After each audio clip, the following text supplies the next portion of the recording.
So I didn't fully know, when I began spiritual journey with this, I didn't fully know how could I resolve that.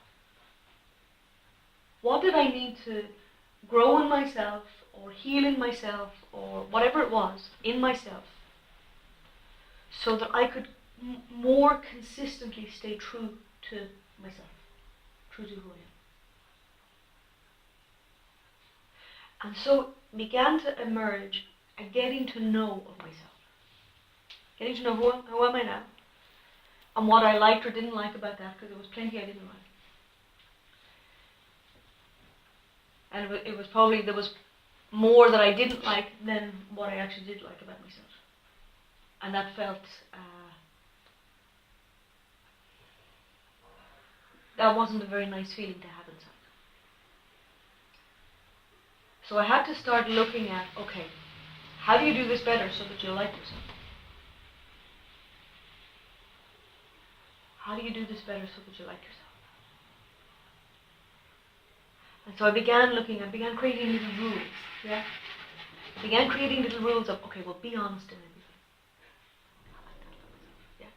Or, be on time, or, different little things like that. Honesty was a number one. That was a real key one. And connected to that was about integrity. It was finding out different ways of how I bring integrity to my interactions with people or my work or something like that. And doing that more, doing that better. And there was loads of other little rules that I brought in along the way. One of the things I didn't like about myself was a sort of people-pleasing aspect. I would automatically say yes. If somebody said, oh, can we do this? Or can you meet me such and such? I would automatically say yes, and then afterwards go, oh, what did you do that for? You didn't really time to do that, or you didn't really want to meet that person. And I was caught up in all of these sort of bendy rules that looked good because they were maybe fulfilling obligation, or they looked like dutiful, or things like that, but the essence of them wasn't good.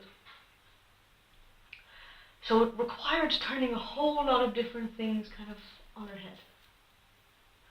Until I began to settle on something that felt like, this is a me that I like. This is a me that I'm happy to know. And the more that I became happier to know that,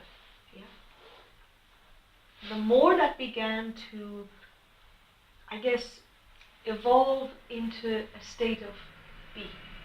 It began to evolve more as this is just how I naturally am. So as I began to let fall away the things I didn't like, the things I didn't respect in myself, or the things that I regretted, or all that sort of stuff, or the parts that were painful, the parts that were, I would get triggered by different things, all that sort of stuff, The letting go of those allowed something to emerge. So how do I align with good? How do I align with light? How do I find the way that aligns with, let's say, my highest good? And testing, all the time testing, okay, if I do it this way, or if I say that, what happens? We're learning all the time from finding out what happens if I do it this way. So it all begins to ebb and flow into this kind of state of being. And then that more naturally determines how we handle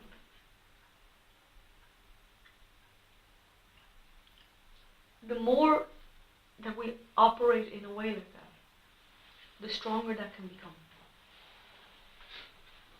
It's like the more faith that we have in ourselves, the more faith that we have in that way of being, the stronger we get, the more we like ourselves, the more confidence that we feel.